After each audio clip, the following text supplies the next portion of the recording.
Fiat Jesu Domine, dona eis requiem.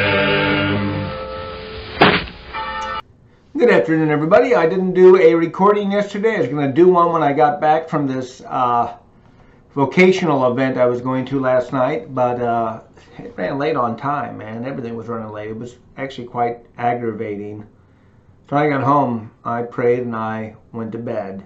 So no video yesterday, which is a good reason to do them earlier in the day rather than later, because sometimes later doesn't happen. Anyway, today is May the 1st. It is the feast day of St. Joseph the Worker. This is one of my favorite propaganda feast days. And by propaganda, I mean it's the church did a feast day in direct response to something else going on in the world. The communists were having their May Day celebrations and celebrating their great Communist Manifesto, Workers' Day, great day. And of course, you know, I have a degree in philosophy as a priest. All priests are required to. Kind of a background before we dig into theology. Hopefully the idea is that it will train us to think and to listen and to ask questions. That's really what philosophy is about. You know, asking questions, listening, thinking, and processing all that. And the Communist Manifesto on the surface looks like it promises a lot.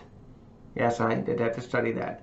But you know, it's this bizarre sort of dualism that's plagued humanity from the beginning.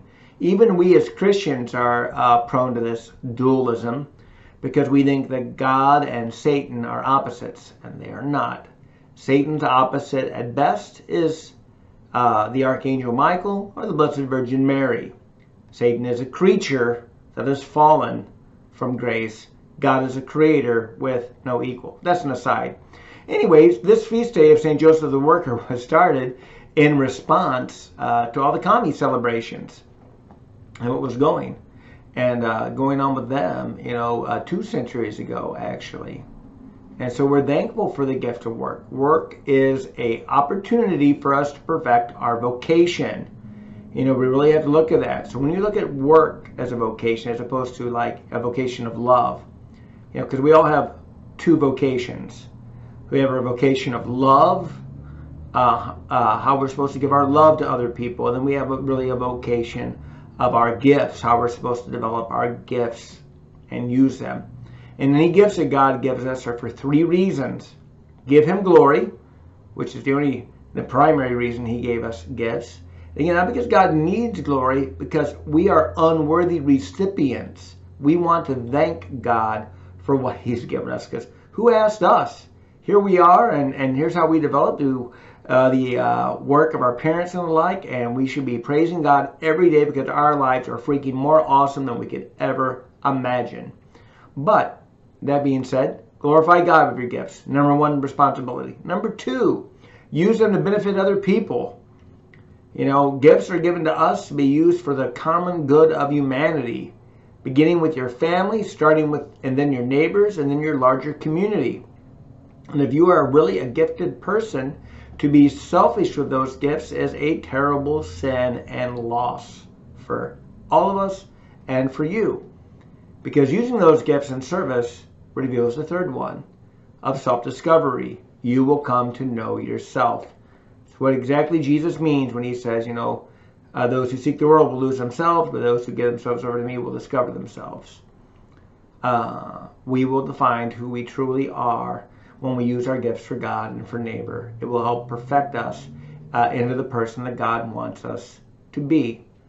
And that's an awesome thing. So we should be thankful on this feast day of St. Joseph the Worker for his example, for his intercession, for his modeling, contemplative living for us.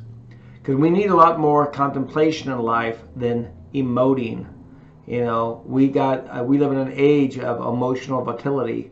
Everybody's so emotionally reactive to things. That's why we have the lynch mobs on the internet for destroying persons, and the outrage reactions in all forms of media, which are insane. They're dumb. We need to contemplate more. St. Joseph never says a word in all the Bible. His only actions are actions. He responds by acting. He acts on it, which is always much greater than words.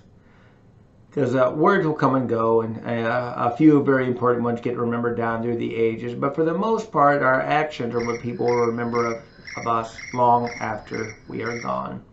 Crickets have arrived, and it is time to say goodbye.